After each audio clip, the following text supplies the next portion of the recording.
அப்படியே அமர்ந்து கொள்ளலாம். வேதம் சொல்லுகிறது, நாம் நம்பி இருக்கிற தேவன் பெரியவர். ஸோ இந்த 3வது நாளிலையும், இந்த 100 நாள் ஜெபத்தினுடைய இந்த 3வது நாளிலே ஆண்டவர் நம்மை கிருபையாய் ஆண்டவர் ஒன்று சேர்த்திருக்கிறார், ஒன்று இணைத்திருக்கிறார். நாம் நம்புகிறேன், நமக்கான சீசன், நமக்கான டைம், நமக்கான நேரம்தான் இந்த நேரம். வருகிற 3 மாதங்களும் ஆண்டவர் நமக்காக நியமித்திருக்கிற அந்த நாட்கள் ஆரம்பிக்க போகிறது. சிலருடைய வாழ்க்கையிலே வேதம் சொல்லுகிறது, அவங்க ஆண்டவருடைய சமூகத்திலே ஒளிந்திருக்கிற காலங்கள் தாண்டி அவர்களை பயன்படுத்துகிறதுக்கு என்று ஒரு சீசனே வந்துச்சு பாருங்க, ஒரு காலமே வந்துச்சு. ஆண்டவர் நமக்கு எல்லாருக்குமே அப்படிப்பட்ட ஒரு காலங்களை கர்த்தர் வைத்திருக்கிறார். சில நேரத்தில் நம்ம பொறுமையாய் சகித்திருக்கிறதுக்கு என்று ஒரு காலத்தை ஆண்டவர் நமக்கு வச்சிருப்பாரு. சில நேரத்தில் நம்ம அமைதியாக இருக்கிறதுக்கென்று ஒரு காலத்தை ஆண்டவர் வச்சிருப்பாரு. சில நேரத்தில் வெறும் கற்றுக்கொள்வதற்கென்று ஒரு காலத்தை ஆண்டவர் வச்சிருப்பாரு. சில நேரத்தில் பாடுகளின் பாதையில் போகிறதுக்கென்றே ஒரு காலத்தை ஆண்டவர் வச்சிருப்பார். அதனால நம்முடைய வாழ்க்கையில ஆண்டவர் ஒவ்வொரு காலங்களையும் ஆண்டவர் நியமிக்கிறார். வேதம் அதனால தான் சொல்லுகிறது, என்னுடைய காலங்கள் அவருடைய கரத்திலே இருக்கிறது. நம்ம ஒன்றை பிளான் பண்ணலாம், நம்ம ஒன்று திட்டம் பண்ணலாம், ஆனால் ஆண்டவர் ஒரு காலத்தை ஆண்டவர் வச்சிருக்கிறார். அதைத்தான் வேதம் சொல்லுகிறது, ஏற்ற காலத்தில், அப்படின்னா சரியான காலத்தில், நேர்த்தியான காலத்தில், அவருக்கு உரிய அந்த காலத்தில், ஏற்ற காலத்தில் அவர் உங்களை உயர்த்தும்படிக்கு அவருடைய பலத்த கைக்குள்ளே அடங்கி இருங்க. அப்போ ஆண்டவருடைய பிள்ளைகள் அந்த காலத்தை விட்டுட்டு நம்ம வேற எங்கேயுமே திசை திருப்ப கூடாது. சில காலங்களை ஆண்டவர் எப்படி வச்சிருப்பாருன்னா, அவருடைய பக்கத்திலேயே ஆண்டவர் வச்சிருப்பார். அந்த டைம் நமக்கு ரொம்ப ஆண்டவரோட நம்ம நெருங்குவோம், ஆண்டவரோட பேசிட்டே இருப்போம். நம்ம வேற எதையுமே எதிர்பார்க்க மாட்டோம், வேற எதுவுமே நம்ம ஆறுதல் படுத்தாரு. அது ஒரு காலம். ஆண்டவரோட இணைந்து ஆண்டவர் நம்மளை பக்கத்திலேயே நம்மளை வச்சுக்கிறதுக்கு ஒரு காலம் அப்படின்ற ஒரு காலம் இருக்கிறது.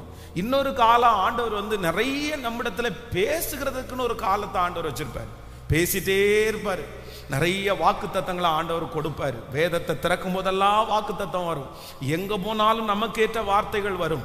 ஆனா சூழ்நிலை அப்படி இருக்காது, சிச்சுவேஷன் வித்தியாசமா இருக்கும், ஆண்டவர் நடத்துறது வித்தியாசமா இருக்கும். ஆனா என்ன மட்டும்தான் வரும் அப்படின்னு சொன்னா, வாக்கு தத்தங்கள் மட்டும்தான் நம்மளை தேடி வரும், வார்த்தை மட்டும்தான் நம்மளை தேடி வரும். அது நடக்குமா நடக்காதா, அதுக்கும் நம்ம கடந்து போகிற பாதைக்கும் எதுக்குமே சம்பந்தமே இருக்காது. ஆனா அந்த மாதிரி நேரங்கள்ல தான் ஆண்டவர் நமக்கு வாக்கு தத்தத்தையும் நமக்கு சொப்பனங்களையும் தரிசனத்தையும் ஆண்டவர் தருகிறவர். யோசேப்புனுடைய வாழ்க்கையிலே சொப்பனத்தை புரிஞ்சு கொள்றதுக்கு கூட அறிவில்லாத போதுதான் ஆண்டவர் சொப்பனத்தை ஆண்டவர் தர்றாரு, ஆண்டவர் அந்த வார்த்தையை தர்றாரு. தாவீதுனுடைய வாழ்க்கையிலே அந்த காரியத்திற்கு பக்குவம் இல்லாத போதுதான் ஆண்டவர் அந்த வார்த்தையை தர்றாரு. அதனால கர்த்தருடைய வார்த்தை நமக்கு நேராக வருமானால் அந்த சூழ்நிலையை நம்ம பார்க்க வேண்டிய அவசியமே இல்லை. எனக்கு இப்படி தானே இருக்குது, ஆண்டவர் இப்படி பேசுறாரே, இதெல்லாம் எப்படி சாத்தியமாகும் அப்படின்னு நம்ம சொல்ல முடியாது. மரியாளை குறித்து வேதம் சொல்லுது, ஆண்டவர் என்ன சொல்றாருன்னா, இதோ நீ கன்னிகையா இருக்கிறாய், ஆனா நீ கர்ப்பவதியாகி ஒரு குமாரனை பெறுவாய், அவருக்கு இயேசு என்று பெயரிடுவாயாக. வார்த்தை வந்துச்சு. ஆனா மரியாள் என்ன சொல்றாங்க அப்படின்னு சொன்னா, இது எப்படி ஆகும், இது எப்படி ஆகும்? தூதன் பேசுறார், உனக்கு ஒரு குழந்தை பிறக்கும். ஆனா இவங்க என்ன சொல்றாங்க அப்படின்னு சொன்னா, நான் புருஷனை அறியாத கன்னியா இருக்கிறேனே. வார்த்தை வந்துச்சு, ஆனா அவர்களுடைய சரீரம் அதற்கு ஒத்து போகல, சூழ்நிலை அதற்கு ஒத்து போகல. யாரு சொன்னாலுமே இந்த வார்த்தையை சொன்னா யாராவது நம்ப முடியுமா? ஒரு கன்னிகை கர்ப்பவதி ஆனது அதற்கு முன்னாடி எங்கேயுமே நடக்கவே இல்லை. இதுவரைக்கும் நடந்திராத ஒரு வார்த்தையை ஆவியானவர் மரியாளுக்கு சொல்லுகிறார். இது எப்படி ஆகும் அப்படின்னு சொல்லும் போது, பலத்தினாலும் அல்ல, பராக்கிரமத்தினாலும் அல்ல, தேவனுடைய ஆவியினால் எல்லாம் ஆகும். இன்றைக்கு இந்த 3வது நாள் ஜெபத்தில் கர்த்தர் ஆரம்பிக்கும் போதே உங்களுக்கு வாக்கு கொடுக்கிறார். ஆண்டவருடைய வார்த்தை உங்களுக்கு நேராய் கடந்து வரும்போது உங்க வாழ்க்கையில நிறைவேறக்கூடிய எந்த சாத்தியமும் இல்லாமல் இருக்கலாம், சூழ்நிலைகள் அதற்கு சரியா இல்லாமல் இருக்கலாம். நீங்க சொல்லலாம், இது எப்படி ஆகும், இது எப்படி ஆகும்? ஆனால் ஆண்டவர் வாக்கு கொடுக்கிறார், உன்னதமானவருடைய பலன் உன்மேல் நிழல் இடும், அப்பொழுது வனாந்தரம் வயல்வெளியாய் மாற்றப்படும், பலத்தினாலும் அல்ல, பராக்கிரமத்தினாலும் அல்ல. நீங்கள் நினைத்திருக்கிற அந்த காரியம், கர்த்தர் வாக்கு கொடுத்திருக்கிற அந்த காரியம் ஆம் என்றும் ஆமேன் என்றும் நிறைவேற போகிறது. நம்புறவங்க கரங்களை மேல தட்டி முழு பலத்தோடு அப்பாவுக்கு ஒரு நன்றி சொல்லி ஆமென். அவருடைய கரத்தினாலே ஆகும், அவருடைய கரத்தினாலே. அப்ப ஆண்டவர் ஒரு காலத்தை ஆண்டவர் வச்சிருக்கிறார். அப்ப ஆண்டவருடைய பிள்ளைகள் அந்த காலத்தை கண்டுபிடிச்சு அதற்கு நேராக ஓடுகிறதா ஆண்டவர் விரும்புகிறார். இஸ்ரவேல் ஜனங்களை எகிப்து தேசத்திலிருந்து ஆண்டவர் புறப்பட பண்ணும்போது, எகிப்திலிருந்து அவர்கள் புறப்படும் போது கானான் தேசத்துல பாத்தீங்க அப்படின்னு சொன்னா ஒரு 40 நாட்கள் பிரயாண தூரம் தான் இருக்குது. அதுவும் ஒரு ஆக்கியோன் சொல்லும் போது ரொம்ப அழகா சொல்றாரு. கிட்டத்தட்ட 20 லட்சம் பேர் ஒரு ஆளு இங்க நம்ம கானான் தேசத்துல போய் காலடி எடுத்து வைக்கும் போது கடைசி ஆள் எகிப்திலிருந்து அப்பதான் புறப்பட முடியுமாமா. அந்த அளவுக்கு பிரயாண தூரம் தான் இருக்கிறது. ஆனா ஆண்டவர் என்ன பண்ணார் அப்படின்னு சொன்னா அவர்களை சுற்றி நடக்க பண்ணினார் என்று வேதம் சொல்லுகிறது. அவர்களை நேர்வழியாய் ஆண்டவர் கூட்டிட்டு போல. ஏன் ஆண்டவரே நேர்வழியா கூட்டிட்டு போல, எதுக்கு சுத்தி கூட்டிட்டு போனீங்க அப்படின்னு கேட்கும்போது வேதம் சொல்லுது, யுத்தத்தை கண்டால் ஜனங்கள் மனம் அடைவார்கள் என்று சொல்லி அவர்களை ஆண்டவர் அந்த தேசத்தின் வழியாய் கூட்டிட்டு போகாம ஆண்டவர் சுத்தி நடக்க பண்ணினார் என்று பைபிள் நமக்கு சொல்லுது. அப்போ நம்மளை விட நம்முடைய காரியத்தை யார் அறிஞ்சிருக்கிறார்னா கர்த்தர் நேர்த்தியாய் அறிஞ்சிருக்கிறார். நம்முடைய பார்வைக்கு இப்படி போனா ஈஸியா இருக்கும் நம்ம நினைப்போம். நம்முடைய பார்வைக்கு இந்த வருஷமே ஆண்டவர் செஞ்சா நல்லா இருக்கும் நினைப்போம். நம்முடைய பார்வைக்கு நாளைக்கு காலையில நடந்தா நல்லா இருக்கும் நினைப்போம். ஆனா ஆண்டவர் நம்ம நினைக்கிறது மாதிரி செய்யாம ஆண்டவர் நம்மை வேறு வழியாய் சுத்தி நடக்க பண்ணும் போது ஆண்டவருடைய பிள்ளைகள் சோர்ந்தே போக வேண்டாம். அவருக்கு ஒரு திட்டம் இருக்கிறது, அவருக்கு ஒரு பிளான் இருக்கிறது. அவர் எதை செய்தாலும் கண்டிப்பாக அது நன்மையாக தான் இருக்கும். எனக்கு தாமதம் பண்ணுகிறார், ஆனால் அது நன்மைக்கே. எனக்கு குறைவான பாதையில நடத்துகிறார், ஆனால் நன்மைக்கே. இப்ப நல்லா நினைச்சுக்குங்க.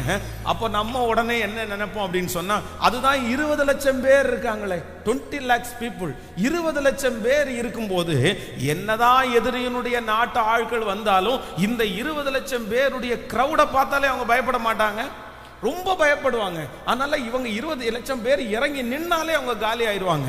அப்போ ஆண்டவர் எதுக்கு இப்படி சொல்றாரு? யுத்தத்தை பார்த்தா எப்படி பயப்படுவாங்க?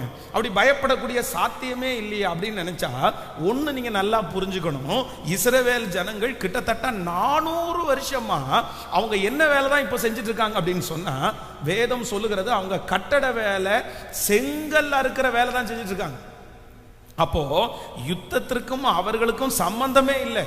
சம்பந்தம் இல்லைன்னா இப்ப இருக்கிற ஜெனரேஷனுக்கு மட்டும் இல்ல, கிட்டத்தட்ட 400 வருஷமா யுத்தத்திற்கும் அவர்களுக்கும் சம்பந்தமே இல்லை. கத்தியே தூக்க தெரியாத ஒருத்தனுடைய கையில கத்தியை கொடுத்தா எப்படி அவனால வெட்ட முடியும்? நீங்க பேதுருவை குறித்து வேதம் சொல்லுது, அவன் ஆண்டவரை பிடிக்கும் போது தன்னுடைய கையில இருக்கிற கத்தியை எடுத்து அவன் வெட்டினா, அப்ப மல்கூஸ் என்கிறவனுடைய காதுல வெட்டி காது கீழே விழுந்துச்சு, ஆண்டவர் எடுத்து ஒட்ட வச்சாரு அப்படின்னு நம்ம வாசிக்கிறோம். அப்போ ஏன் அப்படின்னு நம்ம தியானிக்கும் போது, ஒண்ணு அவன் ஊழியத்திற்கு வர்றதுக்கு முன்னாடி பாத்தீங்க அப்படின்னு சொன்னா நிறைய மீனை வெட்டி இருக்கலாம், நிறைய கிளியரா பார்த்து வெட்டி இருக்கலாம். ஆனா இந்த ஊழியத்திற்கு வந்த இந்த இடைப்பட்ட நாட்களில் தான் எப்படி வெட்டினேன்றதே மறந்துட்டான். அப்படின்னா கத்தியை பிடிக்க தெரியல அப்படின்னு சொன்னா அதை சரியா வெட்ட முடியாது. முதல்ல கத்தியை எடுத்து வெட்ட தெரியறவங்க, கோடாரியை எடுத்து வெட்ட தெரியறவங்க முதல்ல அதனுடைய பொசிஷன்ல நமக்கு வைக்க தெரியணும். பொதுவா இந்த கோடாரியில பாத்தீங்கன்னா நிறைய பேர் விறகு கீறுவாங்க பாருங்க, விறகு ரெண்டா பிளந்துருவாங்க. அப்போ நீங்க நிறைய பேர் ட்ரை பண்ணிருப்பீங்கன்னு நினைக்கிறேன். கோடாரியை கொடுத்து இந்த விறகை பிளந்துரு அப்படின்னு சொன்னா நீங்க 10 வெட்டு வெட்டினீங்கன்னா 9 வெட்டு எங்க விழாது? மரத்துல விழாது. 9 வெட்டு கீழே விழுவும், ஒரே ஒரு வெட்டு மட்டும்தான் அதுவும் சாயில ஓரத்துல விழும். கொஞ்சம் மிஸ் ஆயிருச்சு, காலு துண்டா போயிடும். அவ்வளோ. ஏன் அப்படின்னு சொன்னா, நம்ம அதுல என்ன இல்லைன்னா நமக்கு அது பழக்கம் இல்லை. ஆனா அந்த கோடாரி எடுத்து ரெகுலரா விறகு வெட்டுற ஒரு மனுஷன் வந்தாருன்னா அவர் அவ்வளவுதான் நின்றுட்டு 10 வெட்டு வெட்டினார்னா 10 வெட்டும் எங்க தான் விழுகும் அப்படின்னா கரெக்டா அதே இடத்துல விழுகும். காரணம் என்னன்னா அவருக்கு பழக்கம் இருக்குது. அப்போ இந்த ஜனங்களை ஆண்டவர் சுற்றி நடக்க போன காரணம் என்ன அப்படின்னு சொன்னா, யுத்தத்தை கண்டால் அவர்கள் மனம் அடிந்து போவார்கள். அவர்களுக்கு யுத்தத்தினுடைய பழக்கம் இல்லை. இதுவரைக்கும் அவங்க யுத்தத்தை பார்த்ததில்லை. கிட்டத்தட்ட 400 வருடங்களாய் அந்த இடத்துல அந்த கையில கத்தி எதுவும் தூக்குனதில்லை. அதனாலதான் ஆண்டவர் என்ன பண்ணினார்னா, கர்த்தர் அவர்களை சுற்றி நடந்து போக பண்ணினார். நான் நம்புகிறேன் இந்த சத்தத்தை கேட்கிற உங்க யாரையாவது ஒருத்தரை கர்த்தர் காலதாமதமா கூட்டிட்டு போறாரா, லேட்டா கர்த்தர் கூட்டிட்டு போறாரா, நீங்க நினைச்சதை விட ரொம்ப ஸ்லோவா கடந்து போகுதா, ஆண்டவரே ஏன் வேகமா இல்ல, வேகமா போங்க ஆண்டவரே அப்படின்னு நீங்க ஒருவேளை சொல்லலாம். ஆனா கர்த்தர் வாக்கு கொடுக்கிறார், உன்னை பற்றி நன்றாய் அவருக்கு மட்டும் தான் தெரியும். உங்களுடைய பலமும் உங்களுடைய பலவீனமும் உங்களுடைய பிள்ளைகளுடைய பலமும் பலவீனமும் அவருக்கு தெரியும். ஆனால் நான் நம்புகிறேன், அவர் சுற்றி கடந்து போக பண்ணினாலும் ஏற்ற நேரத்திற்கு கானான் தேசத்திலே கொண்டு போகிறதற்கு கர்த்தர் வல்லவராய் இருக்கிறார். கரங்களை தட்டி என்னை சுற்றி நடக்க பண்ணினதற்காக நன்றி ஆண்டவரே. ஹல்லேலூயா. கைகளை உயர்த்தி ஒரு ஹல்லேலூயா சொல்லலாம். நான் இன்னும் யோசிச்சேன், இல்ல ஆண்டவரே நீங்க மட்டும் ஒரு வார்த்தையை சொல்லி அவங்கள தைரியப்படுத்திட்டீங்கன்னா அத்தனை பேரும் கத்தியை தூக்கிட்டு யுத்தத்திற்கு வந்துருவாங்கல்ல அப்படின்னு சொன்னா, ஆண்டவர் கிதியோனுடைய நாட்களிலே நடந்ததை கர்த்தர் காண்பித்தார். கிதியோன் தன் மேல பெலிஸ்தியர் யுத்தம் பண்றதுக்கு வர்றாங்க. அப்போ இந்த கிதியோன் என்ன சொல்றாரு அப்படின்னு சொன்னா, யுத்தத்திற்கு புறப்படுறவங்க எல்லாம் வாங்க அப்படின்னு சொன்னா மொத்த பேரும் நின்னாங்க. ஏன் அப்படின்னு சொன்னா, அவர்களால சிறுமை அடைஞ்சிருக்காங்க, பலவீனப்பட்டிருக்காங்க. அதனால எல்லாருமே யுத்தத்திற்கு நின்னாங்க. ஒருவேளை ஆண்டவர் இஸ்ரவேல் ஜனங்களை கர்த்தர் சுற்றி கடந்து போக பண்ணாம யுத்தம் நடக்கிற இடத்திலே கூட்டிட்டு போய் யுத்தத்திற்கு வாங்கன்னா 20 லட்சம் பேரும் வந்திருப்பாங்க. இப்போ கிதியோன் அடுத்து ஒரு அனௌன்ஸ்மெண்ட் பண்றாரு, பயமும் திகிலும் உள்ளவன் என்ன பண்ணுங்க, ஓடி போங்கன்னு சொன்னா கூட்டத்துல 3/4 பேர் ஓடி போயிட்டாங்க. அப்ப அவங்களுக்குள்ள என்ன இருக்கு அப்படின்னா, யுத்தம் பண்ணலாம், நம்முடைய ஜனங்களை காப்பாத்தலாம் அப்படின்னு ஆசை இருந்தாலும் அவர்களால யுத்தத்துல நிற்கவே முடியாது. அப்போ நான் என்ன நம்புறேன் அப்படின்னு சொன்னா, கர்த்தர் நம்மை சுற்றி நடக்க பண்ணுகிறார். ஆனால் அதற்கு நிச்சயமாகவே ஒரு காரணம் உண்டு, ஒரு நோக்கம் உண்டு. இங்கே வந்திருக்கிற யாராவது ஒருத்தருடைய இருதயம் சோர்ந்து போய் இந்த சத்தத்தை கேட்டுக்கொண்டே இருக்கலாம். ஆனா ஆண்டவர் வாக்கு கொடுக்கிறார், உன் நினைவுகள் என் நினைவுகள் அல்ல, உன் வழிகள் என் வழிகளும் அல்ல. உங்களை குறித்தும் என்னை குறித்தும் அவருக்கு நன்றாய் தெரியும். நான் போகிற பாதையை அவர் அறிந்திருக்கிறார், என் பலத்தை அவர் அறிந்திருக்கிறார், என் பலவீனத்தை அவர் அறிந்திருக்கிறார். அவர் என்னை சோதித்த பிறகு நான் பொன்னாக விளங்குவேன். அல்லேலூயா. பேதுருவை பார்த்த ஆண்டவர் சொல்றாரு, எப்பா சேவல் 2 டைம் கூவுறதுக்குள்ள நீ என்ன 3 தரம் மறிதலிப்பாய் அப்படின்னு ஆண்டவர் சொல்றாரு. சொன்ன உடனே பேதுரு என்ன சொல்றாரு அப்படின்னு சொன்னா, காவலிலும் சாவலும் நான் உம்மை பின்பற்றுவேன் அப்படின்னா அவன் மேல அவனுக்கு பயங்கரமான ஒரு கான்ஃபிடென்ட், நம்பிக்கை இருக்குது. நமக்கும் நிறைய பேருக்கு அப்படிதான். என்ன அப்படின்னு சொன்னா, நீங்க மட்டும் கொடுத்து பாருங்க ஆண்டவரே, நான் செய்யறேனா இல்லையான்னு பாருங்க, சீக்கிரமா கொடுங்க, எனக்கு அவசரமா இருக்குது, நான் ரெடி ஆயிட்டேன், நான் பெர்ஃபெக்ட் ஆயிட்டேன், நான் கிளியர் ஆயிட்டேன், நீங்க இதை கொடுத்தீங்கன்னா உடனே எனக்கு அதை செய்யக்கூடிய அளவுக்கு எனக்கு திறமை இருக்குது, எனக்கு அந்த அளவுக்கு ஞானம் இருக்குது அப்படின்னு பேதுருவை போல நம்ம நிறைய பேர். நீங்க மத்தேயு 26ஆம் அதிகாரத்தினுடைய 36வது வசனத்தை வாசிக்கும் போது, அதற்கு பேதுரு, நான் உம்மோடே மரிக்க வேண்டியதா இருந்தாலும் உம்மை மறுதலிக்க மாட்டேன் என்றான். சீடர்கள் எல்லாரும் அப்படியே சொன்னார்கள். அப்போ பேதுருக்கு தன் மேல ரொம்ப நம்பிக்கை இருந்துச்சு, தான் மேல ரொம்ப கான்பிடென்ட் இருந்துச்சு, நான் இதை செஞ்சிருவேன்னு நினைச்சான். ஆனா வேதம் சொல்லுகிறது, அந்த சூழ்நிலை வரும்போது பேதுரு 2 தரம் சேவல் கூவும் போது 3 தரம் அவரை மறுதலித்தான் என்று வேதம் சொல்லுது. அப்போ ஆண்டவருடைய பிள்ளைகள் ஒன்று நினைத்துக் கொள்ளணும், சில நேரத்தில் நமக்கு நம்ம மேல ரொம்ப நம்பிக்கை இருக்கும், நம்முடைய வாழ்க்கை மேல நம்ம நம்பிக்கை இருக்கும். நம்ம செய்ய போறது மேல நமக்கு நம்பிக்கை இருக்கும், நம்ம செஞ்சிருவோம், நம்ம முடிச்சிருவோம் நினைக்கும். ஆனா ஆண்டவர் சில நேரத்துல தடை பண்ணிட்டே இருப்பாரு. சில நேரத்துல ஆண்டவர் காலதாமதம் பண்ணிட்டே இருப்பாரு. நான் ரெடி ஆயிட்டேன்ல, நீங்க கொடுக்க வேண்டியதானே, நான் ரெடி ஆயிட்டேன்ல, நீங்க தர வேண்டியதானே அப்படின்னு நம்ம கேட்போம். ஆனா நம்மை நன்றாய் அறிந்திருக்கிற கர்த்தர் நம்முடைய பலவீனம் இன்னதென்று நமக்கு தெரிகிறதற்கு முன்னே அவருக்கு தெரியும். என்னுடைய பலவீனத்தை மாற்றி என்னை பலப்படுத்தினதற்கு பிற்பாடு என்னை நேர்வழியாய் நடத்துகிற ஒரு தேவனுக்கு நல்ல கரங்களை தட்டி, முழு பலத்தோடு கரங்களை தட்டி ஆமென் ஆமென். அற்பமான ஆரம்பத்தின் நாளை யார் அசட்டை பண்ண முடியும்? பூமி எங்கும் சுற்றி பார்க்கிற கர்த்தருடைய 7 கண்களும் செருபாபேலுடைய தூக்கு நூலை ஆசையாய் பார்க்கிறது. கர்த்தராகிய ஆண்டவர் இந்த 3ஆம் நாளிலே வாக்கு கொடுக்கிறார், உன் காலங்களை என்னுடைய கரத்திலே நான் வைத்திருக்கிறேன். கர்த்தர் தான் உங்களை நடத்துகிறார். தேவ பிள்ளையே, ஆண்டவர் தான் உங்களை நடத்துறாரு. கர்த்தர் தான் சுத்தி நடக்க பண்ணி இருக்கிறாரு. கர்த்தர் தான் காலதாமதமா நடக்க பண்ணி இருக்கிறாரு. காரணம், ஆண்டவர் சொல்றாரு, உன்னை நான் உருவாக்கிட்டு இருக்கேன், உங்களை நான் ரெடி பண்ணிட்டு இருக்கிறேன், உன்னை பக்குவப்படுத்திட்டு இருக்கிறேன். இந்த 100 நாள் ஜெபம் முடிகிறதுக்குள்ள நிறைய பேரை கர்த்தர் ஞானத்தினாலும் கிருபையினாலும் கர்த்தர் பக்குவப்படுத்த போறாரு. உங்க பிள்ளைய கர்த்தர் பக்குவப்படுத்த போறாரு. ஆண்டவர் பக்குவப்படுத்தி முடிஞ்ச உடனே அந்த காரியம் நடக்கும் என்று நம்புறவர்கள் கரங்களை மேல தட்டி முழு பலத்தோடு ஹல்லேலூயா. நம்பத்தக்கவர் நீர் ஒருவர் தானே, உண்மையுள்ளவர் நீர் ஒருவர் தானே.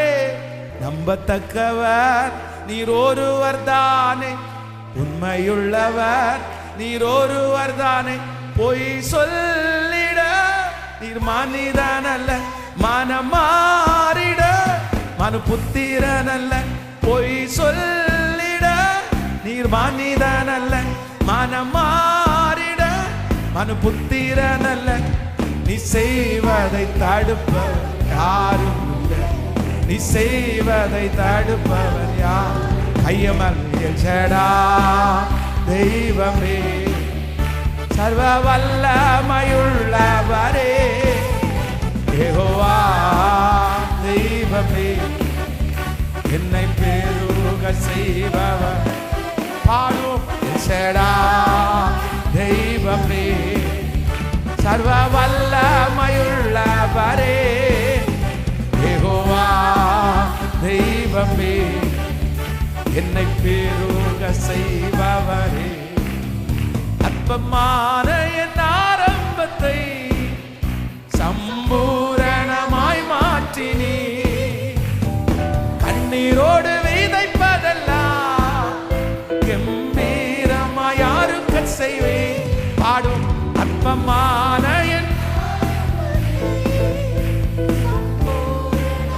மாற்றினீ, நான் கண்ணீரோடு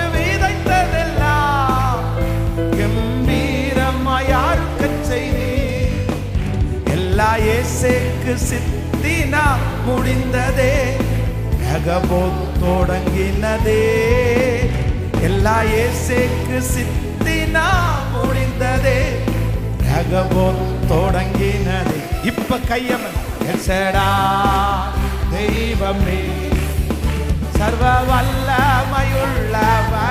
விசுவாசத்தோடு தெய்வமே, என்னை பெருக செய்பவர். சொல்லும் எல்ஷடா தெய்வமே, வல்லமையுள்ளவரே, யெகோவா தெய்வமே, என்னை பெருக. சொல்லும்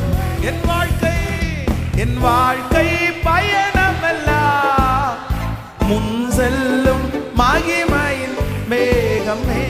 தள்ளாடி நான் நடக்கும் போது என்னை தாங்கிடும் தரம் நான் கண்டேனே.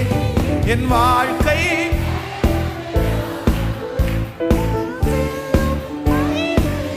மேகமே, தள்ளாடி நான் நடக்கும் போது என்னை தாங்கிடும் நான் கண்டேனே. எல்லா இயேசுக்கு சித்தினா ரகபோத் தொடங்கினதே, எல்லா இயேசுக்கு சித்தினா முடிந்ததே. ரகபோத் தொடங்கினதே. இப்ப சொல்லு எல்ஷடா தெய்வமே, சத்தமா பாடி விசுவாசத்தோடு பாடி, அப்பா உங்க மையமப்பா, நம்பிக்கையோடு பாடும். எல்ஷடா தெய்வமே, சர்வ வல்லமையுள்ளவரே, யெகோவா தெய்வமே, செய்பவரே. ஹல்லேலூயா, ஹல்லேலூயா. ஒரு சீசன் நமக்கு வரப்போகிறது. கர்த்தர் அவருடைய நேரத்தை ஆண்டவர் ஆரம்பிக்க போறாரு. நம்ம எல்லாருடைய வாழ்க்கையும் ஆரம்பிக்க போறாரு. இந்த வருஷத்தினுடைய முடிவு உங்களுக்கு எல்லா வருஷத்தினுடைய முடிவை போல இருக்க போறது இல்லை. இதுவரையிலும் நீங்கள் முடித்த அநேக வருடத்தை விட இந்த வருடம் நீங்கள் ஆச்சரியமாய் முடிக்க போகிறீர்கள். இந்த வருடம் நிறைய பேருடைய சீசன். இந்த வருஷம் ஆண்டவர் உங்களை கனப்படுத்துகிற ஒரு ஆண்டாய் மாறப்போகிறது. ஆமேன். நம்மை சுற்றி இருக்கிற அத்தனை யுத்தங்களையும் ஆண்டவர் ஓய பண்ணி ஒரு பெரிய சமாதானத்தை கர்த்தர் தந்து நம்மை ஒரு இளைப்பாறுதலுக்குள்ளாக நடத்துவேன் என்று கர்த்தர் வாக்கு கொடுக்கிறார். நம்புறவங்க முழு பலத்தோடு இருதயத்தின் ஆழத்திலிருந்து ஹல்லேலூயா, ஹல்லேலூயா, ஆமென்.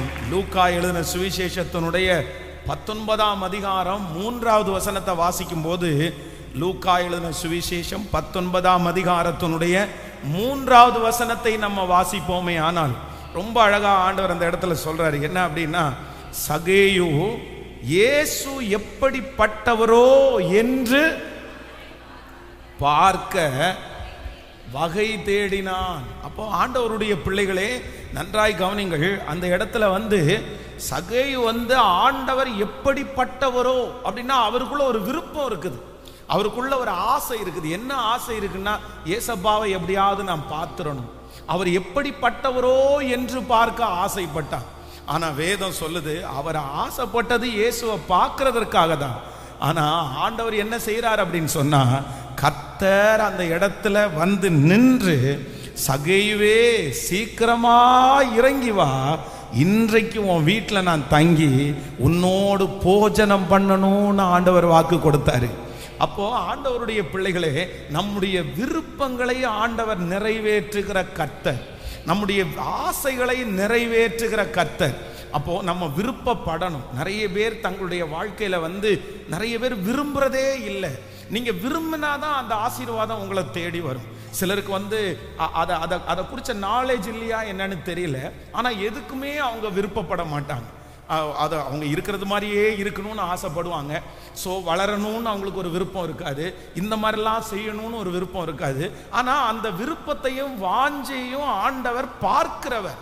அதனால இந்த 100 நாள் ஜபத்திற்குள்ள முதல்ல என்ன வரணும்னா, எனக்கு விருப்பம் வரணும் ஆண்டவரே, எனக்குள்ள ஒரு ஆசையை கொடுங்க ஆண்டவரே, எனக்குள்ள ஒரு விருப்பத்தை கொடுங்க ஆண்டவரே. அந்த விருப்பம் உங்களை தூங்கவே விடாத அளவுக்கு அந்த விருப்பம் வேணும். அந்த விஷன் நிறைவேறுகிற அளவுக்கு உங்களுக்கு விருப்பம் வேணும். ஒருவேளை அந்த விருப்பமே சிலருக்கு சூழ்நிலையின் நிமித்தமாய், பலவீனத்தின் நிமித்தமாய், சுத்தி இருக்கிற ஜனங்கள் நிமித்தமாய் அவர்களுடைய விருப்பங்கள் எல்லாம் சிறைபிடிக்கப்பட்டிருக்கும். அவங்களுடைய ஆசைகள் எல்லாம் அப்படியே மூட்டை கட்டுனது மாதிரி தூக்கி போடப்பட்டிருக்கும். வேதம் சொல்லுகிறது, மோசேக்கு அப்படிதான்.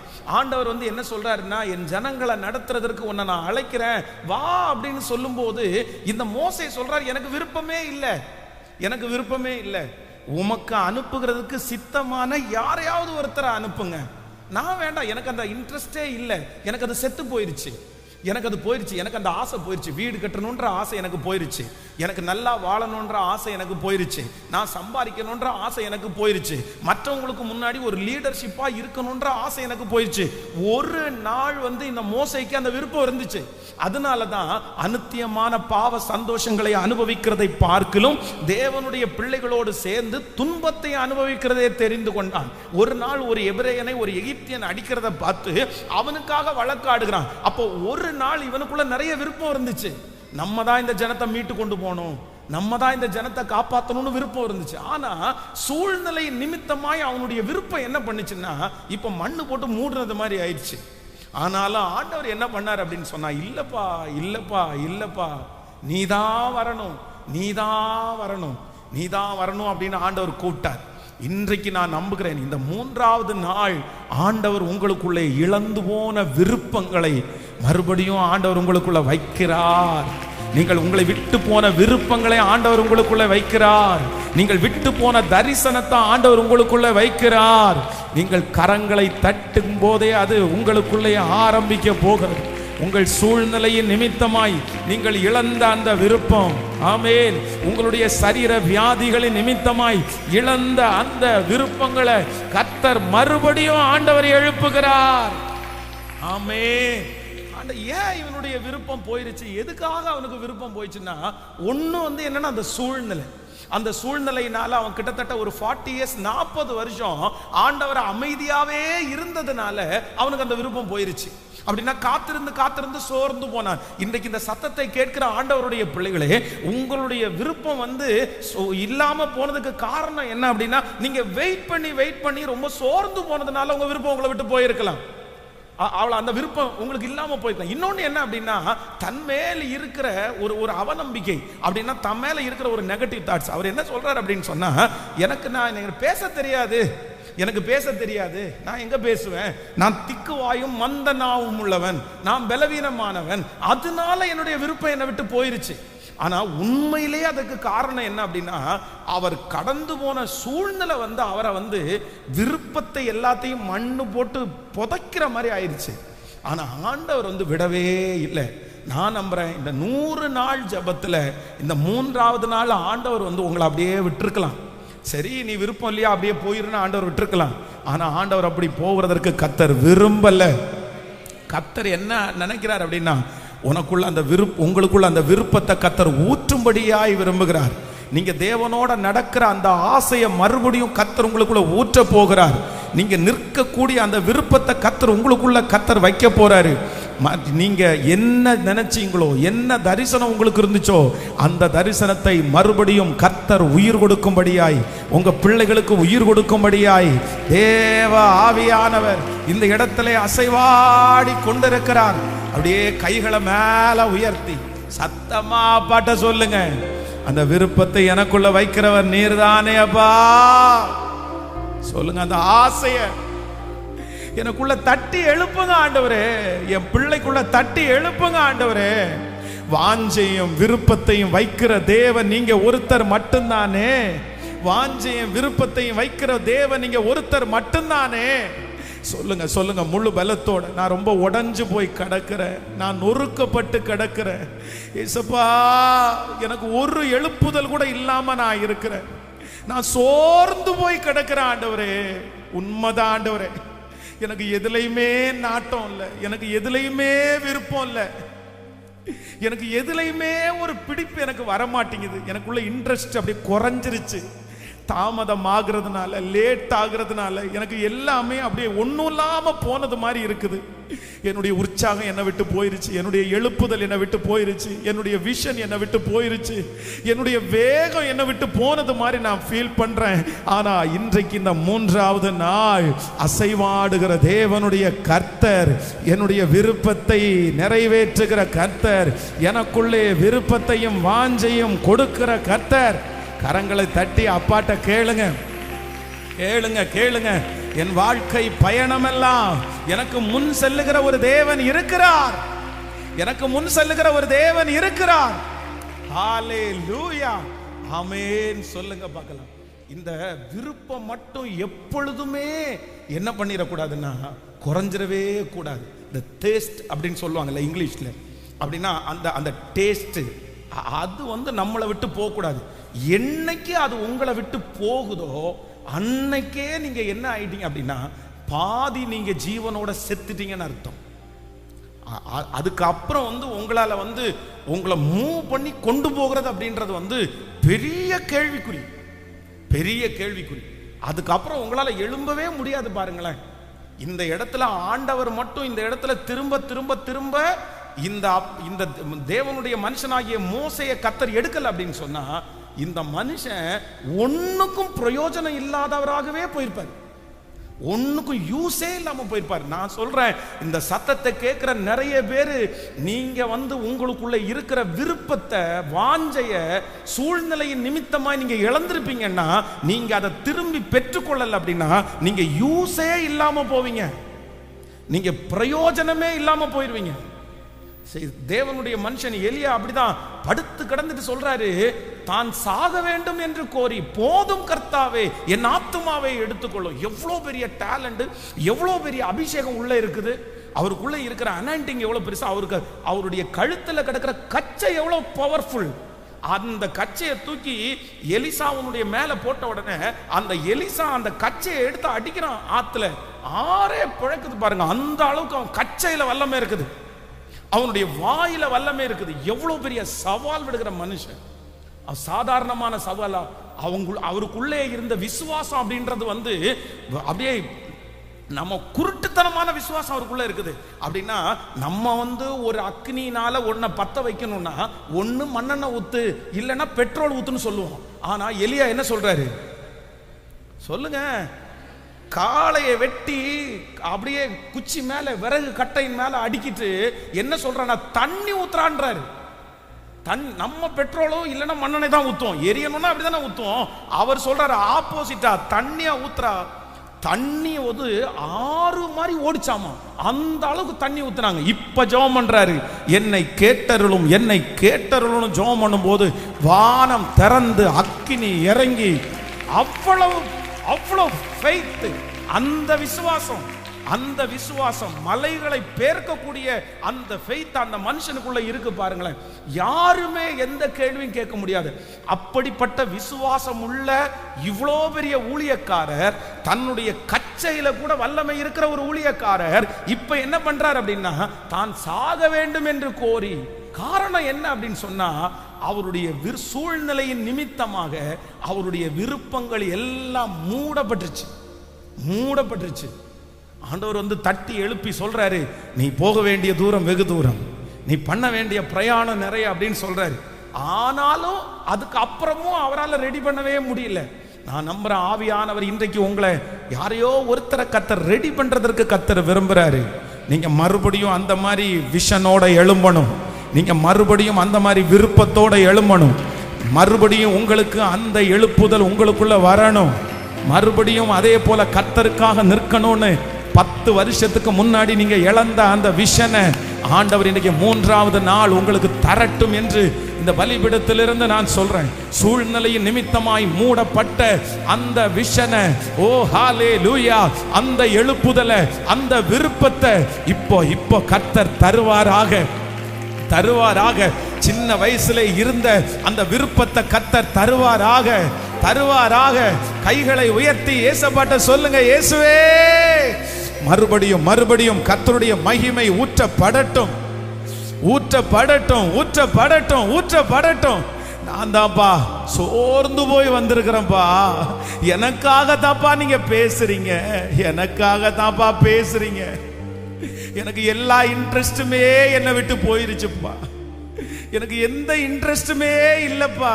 நான் இப்போ ஒரு சக்கையா பிழிஞ்சு போட்டது மாதிரி நான் இருக்கிறேன். நான் ரொம்ப யூஸ்லெஸ் அப்படின்னு நான் ஃபீல் பண்றேன். நான் பிரயோஜனமற்றவன்னு நான் ஃபீல் பண்றேன். என்னால யாருக்குமே பிரயோஜனம் இல்லைன்னு நான் நினைக்கிறேன். அல்லேலூயா. ஆனா ஆண்டவர் மட்டும் உங்க பக்கத்துல இந்த 3வது நாள் கர்த்தர் தட்டி கொடுத்து, என் வல்லமை இன்னும் குறையல, என் மகத்துவம் இன்னும் குறையல, உன் மேல வச்சிருக்கிற அபிஷேகம் இன்னும் குறையல, சத்தமா முழு பலத்தோட அந்த வாஞ்சையும் அந்த விருப்பத்தையும் கர்த்தர் கட்டளை இடுவாராக. சொல்லுங்க ஜெபம் பண்ணுங்க, இயேசுவே மறுபடியும் அந்த விறகுக்கு ஆண்டவர் தீ மூட்டுகிறார். இது பற்றி எரிகிற ஒரு மிகப்பெரிய காடு, இது பற்றி எரிகிற தீபம். கர்த்தர் இன்றைக்கு இந்த 3வது நாள் மறுபடியும் தட்டி கொடுத்து, மகனே நீ இழந்து போன அந்த அபிஷேகத்தை, அந்த நெருப்பை இப்போ கேளுங்க, சின்ன பிள்ளைங்க கேளுங்க, வாலிப பிள்ளைங்க கேளுங்க. உன் பாவத்தின் நிமித்தமா நீ போயிருக்கலாம், உன் தப்பு நிமித்தமா நீ போயிருக்கலாம், உங்க வியாதியின் நிமித்தமா நீ சோர்ந்து போய் கிடக்கலாம். ஆனா கர்த்தர் சொல்றாரு, இல்ல, அந்த வியாதியை முறியடிக்கிற அபிஷேகம் இப்பொழுது ஊற்றப்படுகிறது, ஊற்றப்படுகிறது. ஸ்தோத்திரம். அந்த பாவத்தை மேற்கொள்ளக்கூடிய கிருபை இப்பொழுது ஊற்றப்படுகிறது. ஸ்தோத்திரம், ஸ்தோத்திரம், ஸ்தோத்திரம், ஸ்தோத்திரம்.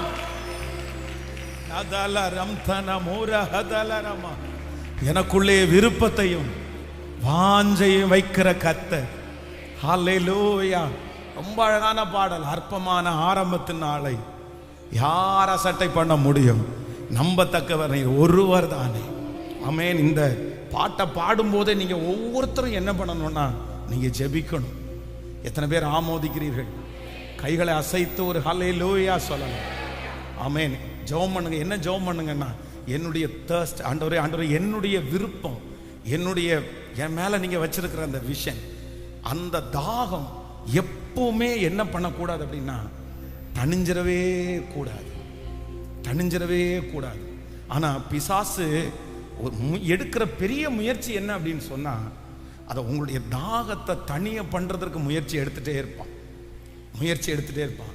ஆனா நான் நம்புறேன், அந்த அந்த தாகம் இருக்கிற வரைக்கும், இருக்கிற வரைக்கும் நீங்க ஜீவனோடு இருக்கிறீங்கன்னு அர்த்தம், நீங்க உயிரோடு இருக்கிறீங்கன்னு அர்த்தம்.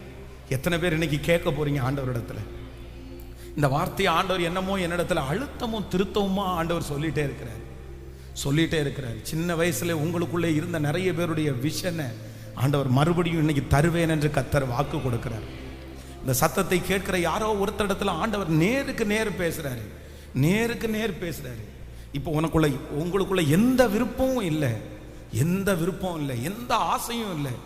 உனக்கு என்ன விஷன் அப்படின்னு கேட்டா சொல்ல தெரியாது, நீ என்ன பண்ண போறேன்னு கேட்டா சொல்ல தெரியாது, உன்னுடைய எதிர்காலம் என்னன்னு கேட்டா சொல்ல தெரியாது.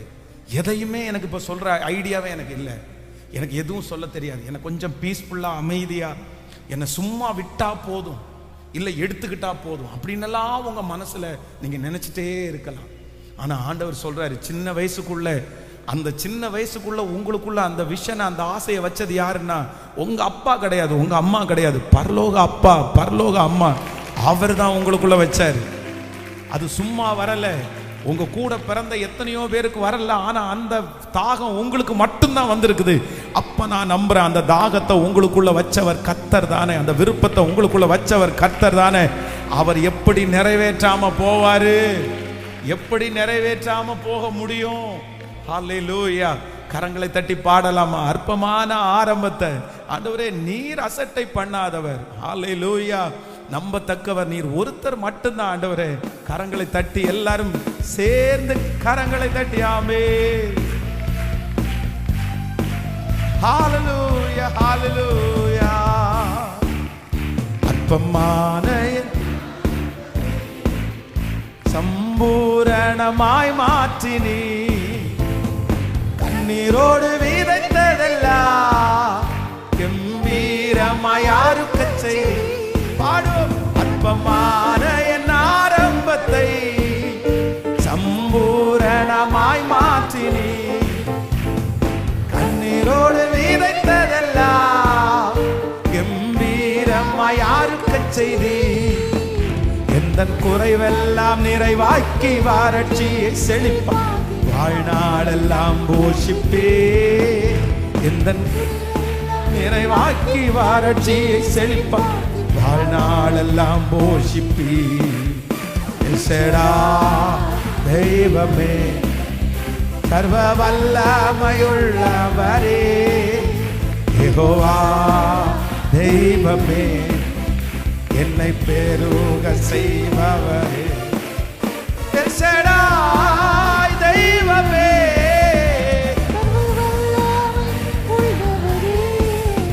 யெகோவா தெய்வமே, என்னை பெருக செய்பவரே. கைகளை மேல தட்டி எல் ஷடாய் தெய்வமே,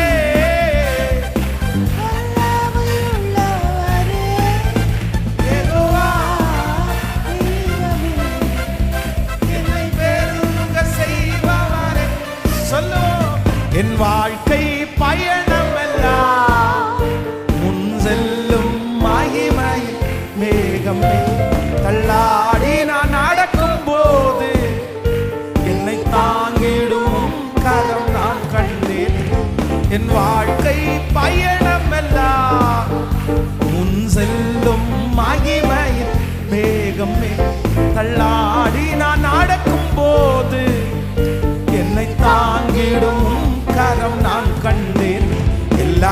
ஏசேக்கு சித்தினா முடிந்ததே, ரகமோ தொடங்கினதே. பாடோ ரகமோ தொடங்கின. இப்ப கைய மேல தட்டி எச்சேடா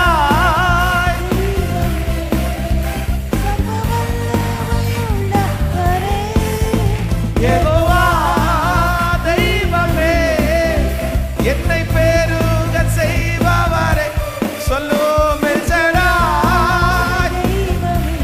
அப்பா.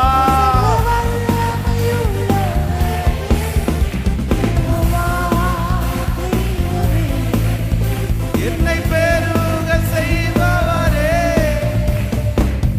ஹalleluya. கைகளை உயர்த்தி ஹalleluya. நான் இழந்து போன விருப்பத்தை எனக்குள்ளே வைக்கிறவர், என்னுடைய கணவனார் இழந்து போன விருப்பத்தை அவருக்குள்ளே வைக்கிறவர், என்னுடைய பிள்ளைகள் இழந்து போன விருப்பத்தை அவர்களுக்குள்ளே மீண்டும் வைக்கிறவர். இதை இந்த 100 டேஸ்ல ஒரு ஜெப குறிப்பாகவே நீங்க வச்சுக்கோங்க. வேதம் சொல்லுது காலேப்புக்கு 84 வயசு, 84 இயர்ஸ். அப்போ அவர் சொல்றாரு, அவருக்கு முன்பாக நிறைய மலை நாடு இருக்கிறது. இஸ்ரவேல் ஜனங்களுக்கு இன்னும் நாடுகள் கண்டங்கள் பிரித்து கொடுக்கப்படலை, ஏரியா பிரிச்சு கொடுக்கப்படலை. ஆனா இந்த ஜோஷுவா காலேப் இவங்க 2 பேரும் துர்ச்செய்தியை பரப்பாம நல்ல செய்தியை பரப்புனதுனால ஆண்டவர் இவங்க 2 பேரையும் கர்த்தர் மேன்மைப்படுத்தினாரு. எல்லாருமே அந்த வனாந்தரத்துல செத்து மடிஞ்சாங்க. ஆனா ஜோஷுவா காலேப் இவங்க 2 பேருக்கு மட்டும் ஆண்டவர் அந்த கானான் தேசத்துக்குள்ள போறதுடைய பவரை கொடுத்தாரு. அதுல ஜோஷுவா இஸ்ரவேல் ஜனங்களை நடத்துற தலைவனாய் மாறிட்டான். இந்த காலேப் இப்ப இருக்கிறான். இந்த காலேப்பும் இவ 2 பேரும் மட்டும்தான் உயிரோடு இருக்காங்க. அப்போ இந்த ஜோஷுவா என்ன சொல்றாரு அப்படின்னு சொன்னா, நீங்க தான் ஃபர்ஸ்ட் உங்களுக்கு என்ன பிளேஸ் வேணுமோ என்ன எடுக்கணுமோ நீங்க எடுத்துக்கணும், அவ்வளவுதான். நீங்க எடுத்ததுக்கு மிச்சத்தை நான் ஷேர் பண்ணி எல்லாருக்கும் கொடுக்குறேன் அப்படின்னு சொல்லும் போது நான் என்ன நினைச்சேன் அப்படின்னு சொன்னா, கிட்டத்தட்ட 84 வயசு ஆச்சு இல்ல, ஏஜ் ஆயிடுச்சு. சரி இனி எங்க சண்டை போடுறதுக்கு, இனி எங்க, அதனால கொஞ்சம் லெகுவான இடத்தை கேட்பாருன்னு ஒருவேளை ஜோஷுவா நினைச்சிருக்கலாம். ஆனா இந்த காலேப் என்ன சொல்றாரு அப்படின்னு சொன்னா, இல்ல இல்ல இல்ல இல்ல, எனக்கு கடினமான அந்த மலை நாட்டை எனக்கு தாரும். எனக்கு வயசு தான் போயிருச்சு, எனக்கு இன்னைக்கு 84 வயசு ஆயிருச்சு. ஆனா எனக்குள்ள இருந்த தாகம், எனக்குள்ள இருந்த விருப்பம், 40 வருஷத்துல இருந்த அந்த விருப்பம், 40 இயர்ஸ்ல எனக்கு இருந்த விருப்பம், என்னுடைய 40வது வயசுல எனக்கு இருந்த ஆசை, அந்த தரிசனம் இன்னைக்கும் எனக்கு இருக்கிறது. எனக்கு 84 வயசானாலும் கர்த்தர் என் கூட இருப்பாரே ஆனால் அந்த மலை நாட்டில் இருக்கிற அத்தனை ஜனங்களையும் துரத்தி விட்டு நான் அதை சுதந்தரிப்பேன் என்று வாக்கு கொடுத்தார். அம்மா, நமக்கு ஏஜ் ஆனதுனால, வயசானதுனால நம்முடைய தரிசனம், நம்முடைய விருப்பம் என்ன பண்ணிடக்கூடாதுன்னா குறைஞ்சிடவே கூடாது. எது வரைக்கும் இந்த தரிசனம் பின்தொடரணும் தெரியுமா? எது வரைக்கும் இந்த ஆசை பின்தொடரணும்னா, கர்த்தர் என்னை கொண்டு சொன்னதை நிறைவேறுகிற வரை, நிறைவேறுகிற வரை எத்தையுமே பார்க்காதீங்க, எத்தையுமே பார்க்காதீங்க. கர்த்தர் சொல்லுகிறார், முன்னானவைகளை நீ நினைக்க வேண்டாம், பூர்வமானவைகளை சிந்திக்க வேண்டாம், எதையுமே நீ யோசிக்காத. நான் உன்னை கொண்டு செய்யும் காரியம் பெரியவைகளா இருக்கும், நான் உன்னை கொண்டு செய்யும் காரியம் பயங்கரமா இருக்கும். கர்த்தர் வாக்கு கொடுக்கிறார், பராக்கிரமசாலியே, கர்த்தர் உன்னோடு கூட இருக்கிறார். பராக்கிரமசாலியே, கர்த்தர் உன்னோடு கூட இருக்கிறார். ஹல்லேலூயா. கையை உயர்த்தி ஒரே ஒரு வார்த்தை கூட சொல்லலாம், எனக்கு கிருபை வேணும். இன்னைக்கு ஊழியக்காரர் பேசுகிற வார்த்தை, யாரோ ஒருத்தர் உங்க வீட்டில் முடங்கி கிடக்கலாம். பாஸ்டர், என் பிள்ளைய நான் இப்படி பார்க்கிறதுக்கு கஷ்டமா இருக்குது. எவ்வளவு விஷன், எவ்வளவு தரிசனம் உள்ளவன் தெரியுமா என் பிள்ளை, என் பொண்ணு எவ்வளவு தரிசனம் உள்ள பொண்ணு தெரியுமா பாஸ்டர். ஆனா இன்னைக்கு முடங்கி கிடக்குறா, இன்னைக்கு முடங்கி கிடக்குறாங்க. என்னுடைய கணவனார் எவ்வளவு விஷன் உள்ள ஆள் தெரியுமா பாஸ்டர், நான் எவ்வளவு விஷன் உள்ள பர்சன் தெரியுமா பாஸ்டர். ஆனா என்னமோ தெரியல, சூழ்நிலை என்ன எல்லா விருப்பத்தையும் மண்ணு தோண்டி புதைச்சி என்ன ஒண்ணுமே இல்லாம நிக்க வச்சிருக்குது. ஆனா நான் நம்புறேன், இன்னைக்கு கர்த்தருடைய ஆவியானவர் உலாவி கொண்டே இருக்கிறார். நீங்க ஆராதிக்கிற இடத்துல கர்த்தர் வர்றாரு. கைகளை உயர்த்தி ஏசப்பாட்ட, இயேசுவே எனக்கு அந்த கிருபை வேணும்னு கேளுங்க. கேட்க கேட்க நிறைய பேருடைய சரீரத்தை ஆண்டவர் பலப்படுத்துறார், பலப்படுத்துறார், பலப்படுத்துறார். இளையகுமாரனை போல கெட்டு போனவங்க நிறைய பேர் இந்த இடத்துல சத்தத்தை உயர்த்தி கெஞ்சுறீங்க. கெட்டு போனவங்க நிறைய பேர் ஏசப்பாட்ட ஜெபம் பண்றீங்க. நான் கெட்டு போயிட்டேன், நான் ரொம்ப பாவம் பண்ணிட்டேன், நான் ரொம்ப தப்பு பண்ணிட்டேன், அதனாலேயே என் தரிசனம் எல்லாம் போயிருச்சு. இவ்வளவு தப்பு பண்ணனா, இவ்வளவு மோசமானனா, திரும்ப என்னத்துக்கு ஆசைப்படுறதுக்கு, எதுக்கு நான் விருப்பப்படுறதுக்கு? ஆனா ஆவியானவர் மட்டும் அசைவாடி, கர்த்தர் மட்டும் உங்களோட உலாவி, நீங்க ஜெபம் பண்ண அந்த கிருபையை கர்த்தர் தராரு. சொல்லுங்க, ஆண்டவரே இல்ல மறுபடியும் எனக்கு வேணும் வேணும். கர்த்தர் சின்ன வயசுல நிறைய பேரை தட்டி கொடுத்தது மாதிரி அந்த விருப்பத்தை, வாஞ்சைய கர்த்தர் நிறைய பேருக்கு இப்ப தந்துட்டே இருக்கிறாரு. ஹல்லேலூயா, ஹல்லேலூயா, ஹல்லேலூயா.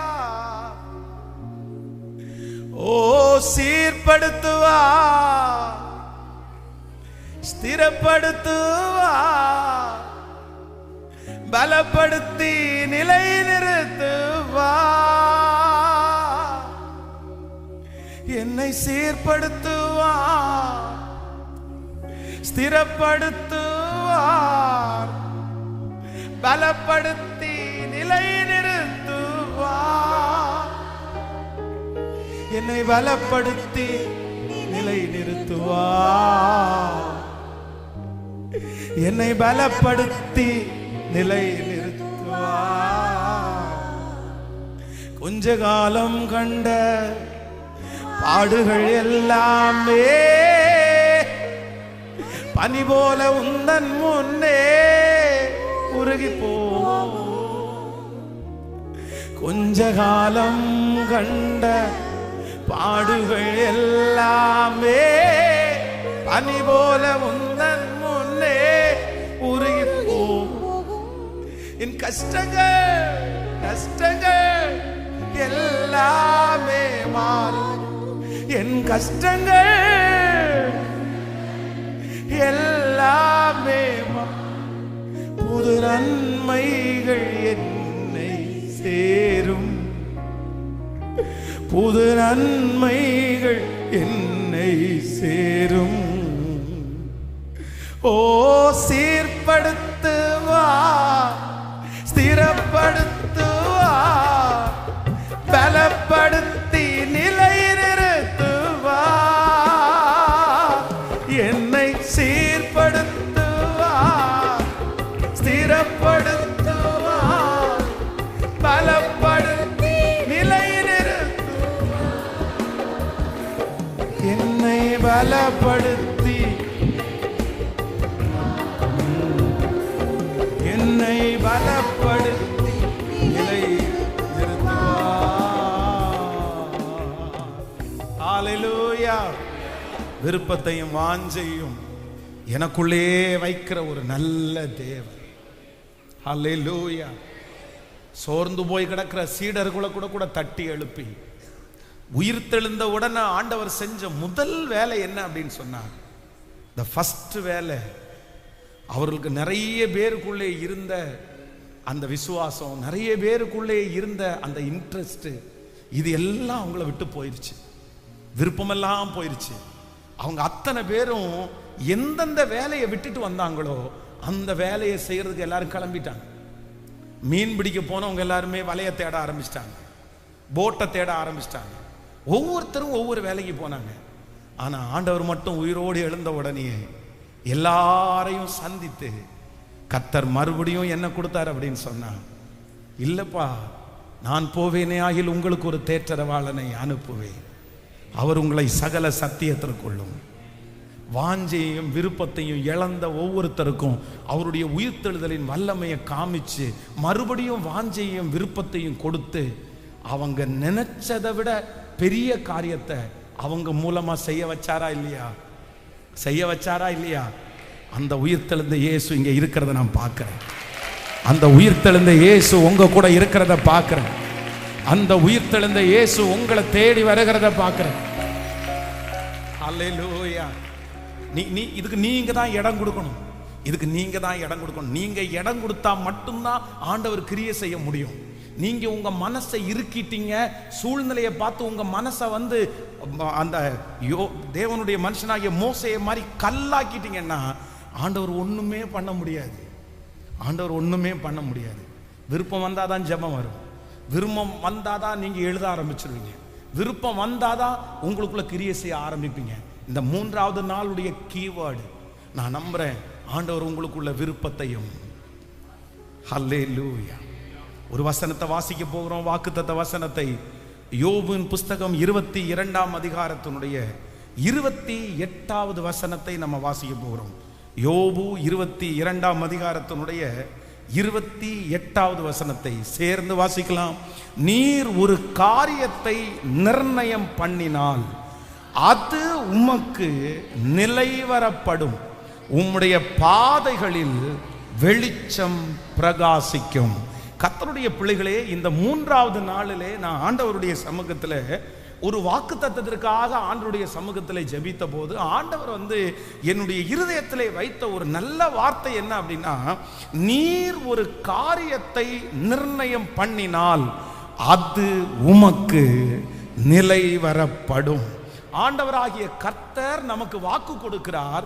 நீங்கள் ஒரு காரியத்தை நிர்ணயம் பண்ணினால், நீங்கள் ஒரு காரியத்தை செய்ய முயற்சி எடுத்தால், நீங்கள் ஒரு காரியத்தை செய்வதற்கு நீங்கள் ஆரம்பித்தால், ஆண்டவர் சொல்லுகிறார், நீங்கள் எந்த காரியத்தை செய்வதற்கு முடிவு எடுக்கிறீர்களோ, எந்த காரியத்தை செய்வதற்காக நீங்கள் ஆலோசிக்கிறீர்களோ, அந்த காரியத்தை கர்த்தர் நிலைவரப்படுத்துவேன் என்று கர்த்தர் வாக்கு கொடுக்கிறார். எத்தனை பேரை ஆமோதிக்கிறீர்கள்? சோ இதுவரைக்கும் நீங்கள் முடிவெடுத்தது, இதுவரைக்கும் நீங்கள் ஆசைப்பட்டது, இதுவரையிலையும் நீங்கள் முயற்சி எடுத்த நிறைய காரியங்கள் உங்களுடைய வாழ்க்கையிலே நிலைவரப்படாமலே போயிருக்கலாம். எல்லா காரியமும் ஒரு வருஷம் இருந்துட்டு திரும்பி போயிருக்கலாம், இன்னொரு வருஷம் இருந்துட்டு அது கிடைக்காமலே போயிருக்கலாம். ஆனா ஆண்டவர் இந்த 100 நாள் ஜெபத்தில் கர்த்தர் நம்மிடத்தில் தெளிவாய் பேசுகிறார். சீக்கிரமாய் ஒரு நாள் வரும், சீக்கிரமாய் ஒரு மாதம் வரும். கர்த்தர் சொல்லுகிறார், நீங்க ஒரு முடிவு எடுப்பீங்க, ஒரு காரியத்தை நிர்ணயம் பண்ணுவீங்க.